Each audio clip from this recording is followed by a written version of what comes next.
few years ago, a few decades ago, I started developing a suite of songs around the classical guitar designed to get as much music as possible out of a single classical guitarist and vocalist. Some of the songs are rather challenging, some of them are relatively easy. It makes a nice suite when they're combined together, and I've used it several times for gigs. So what I'm going to do now is develop a series of video lessons to be able to convey this information to other singing classical guitarists, and hope that you can add some of this material to your repertoire. I'll start by presenting the song, and then I'll put in a guitar lesson on how to play it, and also some notes on how to sing it. We're going to start with a song that I wrote back in the 1980s called The Swan.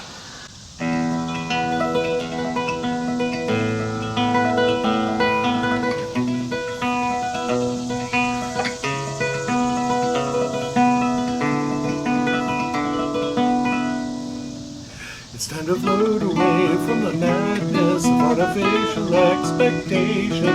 Stop trying to be anything but free.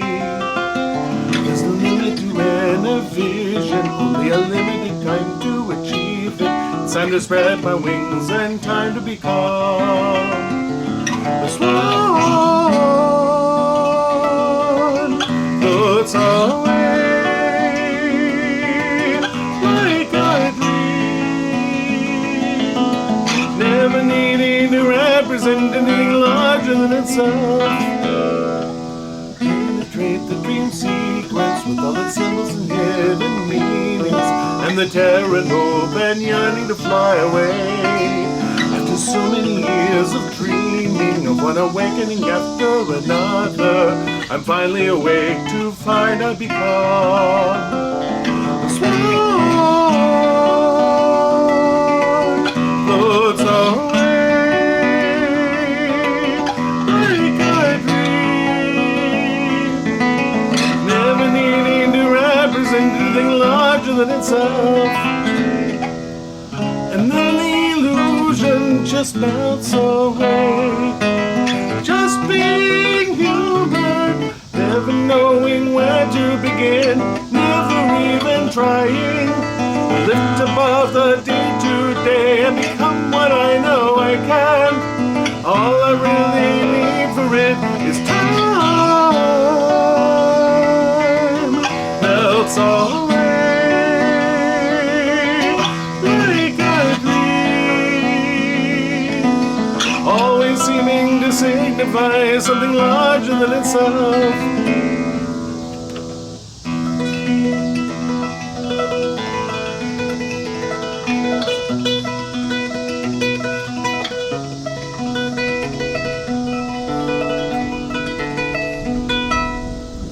After so many years of dreaming of one awakening after another, I'm finally awake to find I've become a swan. Floats away like a dream, never needing to represent anything larger than itself. It's just a swan.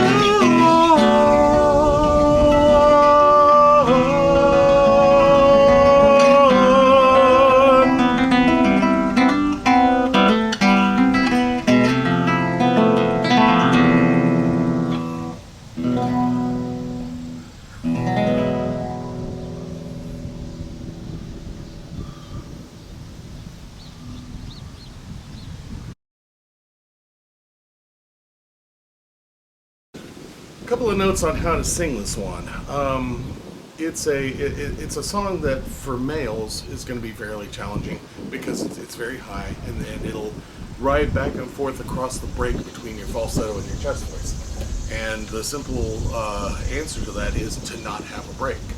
I use what I call unified range, and to create unified range, you use a little bit of head voice in the chest voice, and you use a little bit of chest voice in the head voice, and you just gradually shift those over as you go up and down the range, so that there's always a little bit of both sounds in there.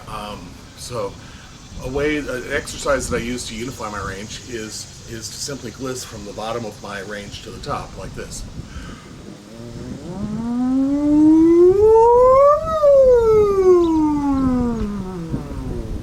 And you'll hear there's no break between the low voice and the falsetto, because both of them are always operating. I'm just easing back on one and using more of the other as I go up and down the range. And there's one point in the song where I deliberately shift on the same note from falsetto to chest voice, and that's right at the end. It's just Swan.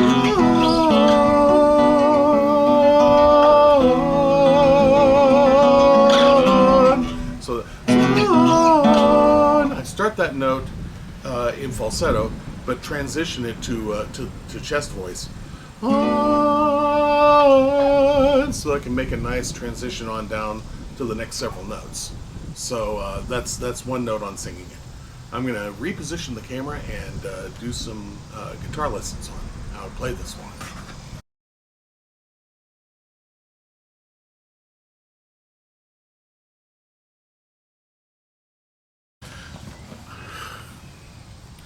And normally I like to use two cameras to do these lessons.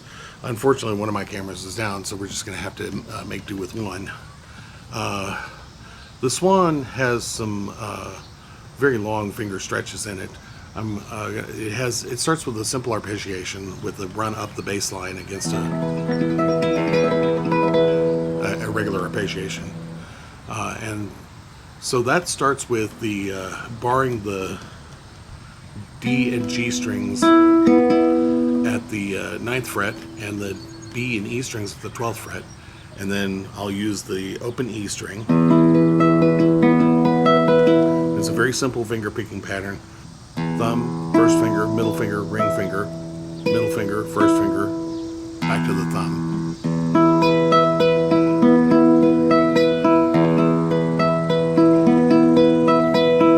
And it maintains that pattern all the way through the intro, which will be repeated on the back third of the song. So it starts with the low E, then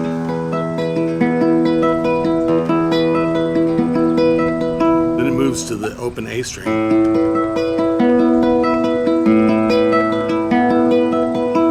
Comes the stretch. 7th fret on the E string, still using my middle finger now to hold the 9th fret on the D and G strings, and still holding the 12th fret on the B and E strings. Then bar straight across the 9th fret and still hold the 12th fret on the B and D strings.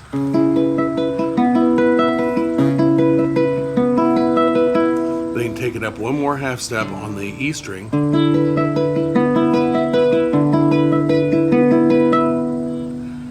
and you have to be careful not to kill. You're still barring the 9th fret on the D and G strings, so you want to be careful not to mute that as you're hitting the 10th fret on the E string.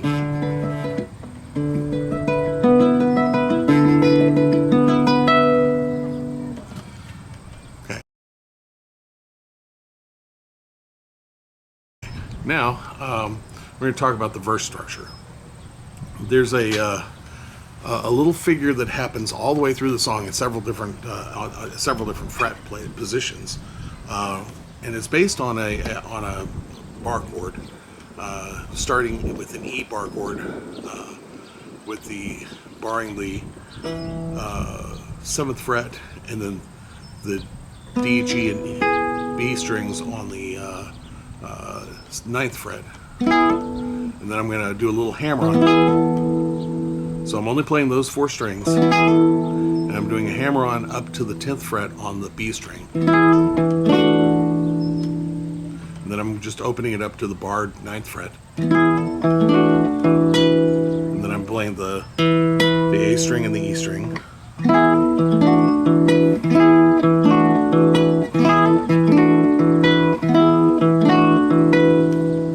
That twice. I'm going to slow that down a little so you can see it. And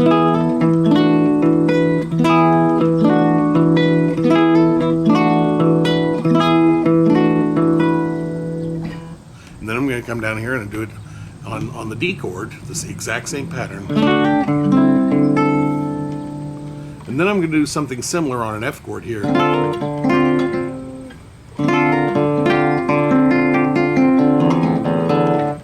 I'm just arpeggiating notes to keep the pattern moving. The F chord here is just like a D chord in root position. Bring it up to the 5th fret, and there hammer up to the 6th fret on the E string, and then change the position so that you're still holding the 5th fret on the G string, the 6th fret on the B string, but the 3rd fret on the E string.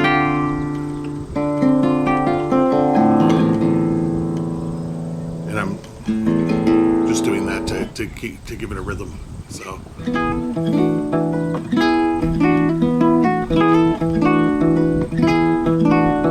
Okay, so now back to this pattern on the E bar chord. There's actually a little bit more than I showed to you. And then there's you play the 9th fret on the D and G strings, still hitting the B string on the 7th fret, and just play straight down.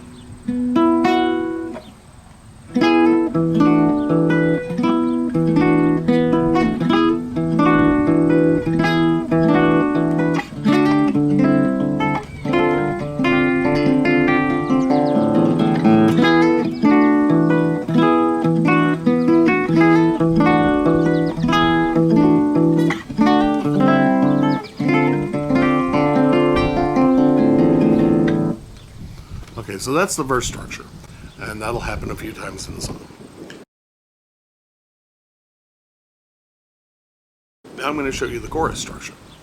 The chorus structure is very easy because it's based on an E chord in root position, and it just glisses all over the neck. So it'll gliss up from the E to the 2nd fret, and then back to the E chord, so E to F to E. But it leaves the B string open, and I'm only playing the middle 4 strings. And I gliss all the way up until I've got the 12th fret on the A and D strings, and the 11th fret on the G string. And you'll notice I'll use my little finger to hit the harmonics on the 12th fret on the E and B string there. So.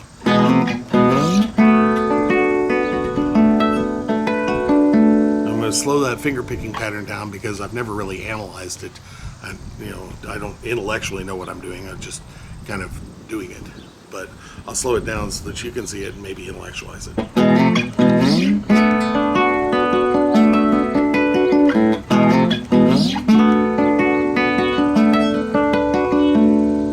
Let me slow that down a little more.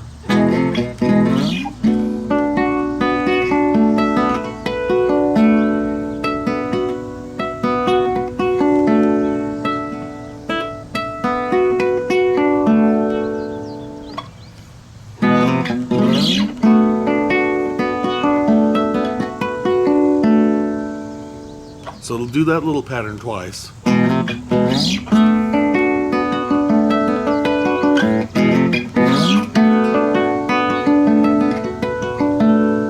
then it'll go up to the A chord this time, so it'll gliss up to where the you're going to catch the A string and the D string on the 7th fret, the G string on the 6th fret.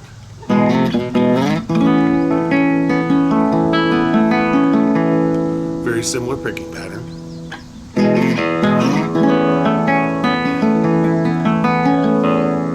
And then it'll gliss up to where you're hitting the A and D string on the 10th fret, the G string on the 9th fret.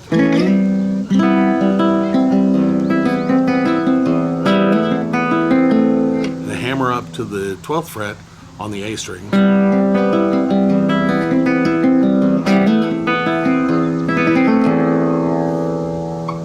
So I'm going to do the entire chorus pattern.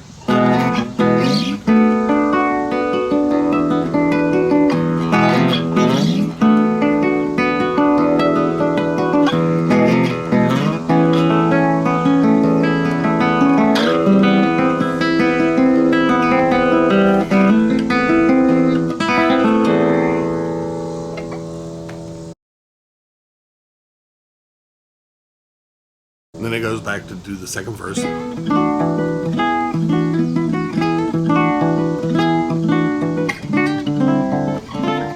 And it'll repeat the chorus. So after that, there's a bridge, and it's not that difficult. It starts with a C sharp minor. So here's just a C sharp minor. I'm going to do a hammer.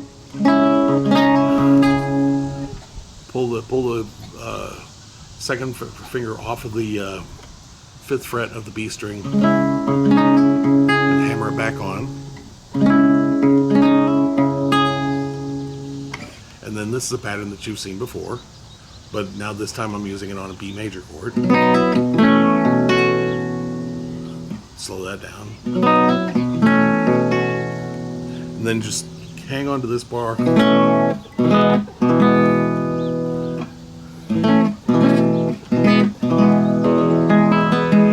And resolve to an E major.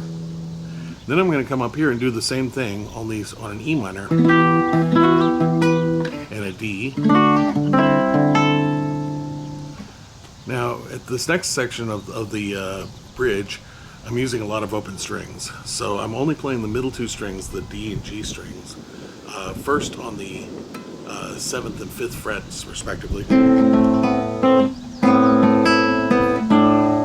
on the 7th fret for both of them, and then up here on the 9th fret, back to the 7th fret.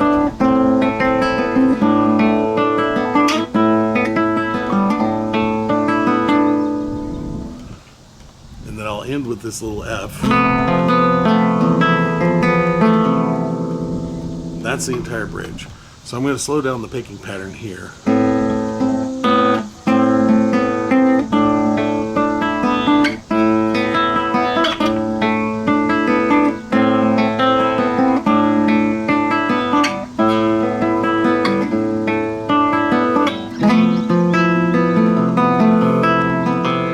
And then it'll go back into the chorus from there.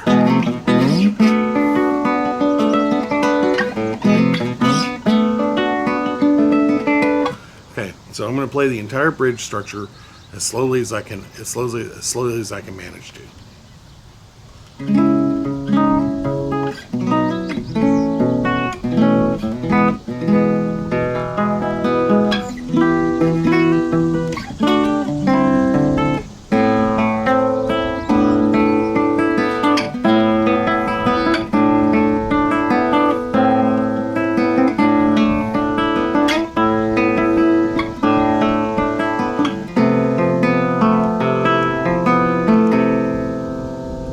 Back into the chorus. And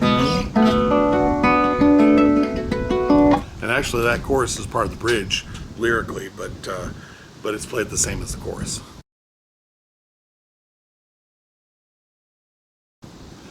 So then there's a half verse left and another half chorus left. And after the half chorus, there's a kind of a little ending piece here. So here's the chorus, the half chorus at the end.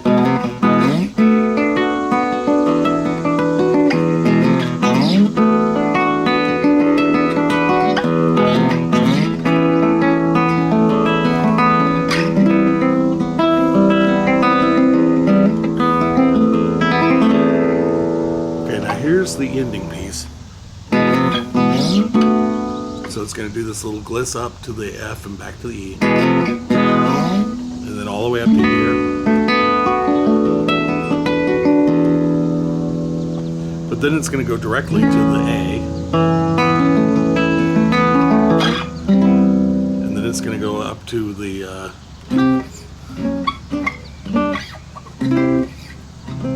C.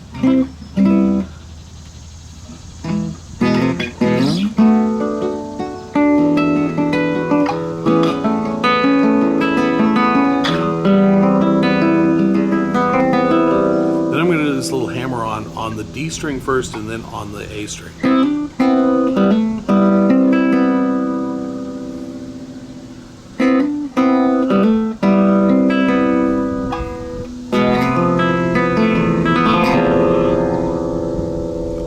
And then the little amen at the end. is a B power chord, so it's the second fret of the A string, fourth fret of the D and G strings, with the rest of the strings open. It just strums across, and then it ends on an E9. And to make the E9, you make an E major, but you bring the D string up to the fourth fret. Just trying to enjoy how pretty that chord is. Okay, so that's a guitar lesson for the Swan.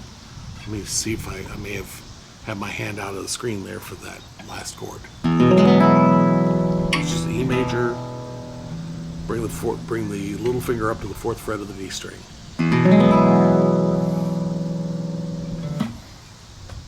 Okay, hopefully that'll give you what you need to build your version of the Swan. Here's some bits and pieces of other songs that are part of this repertoire.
Thank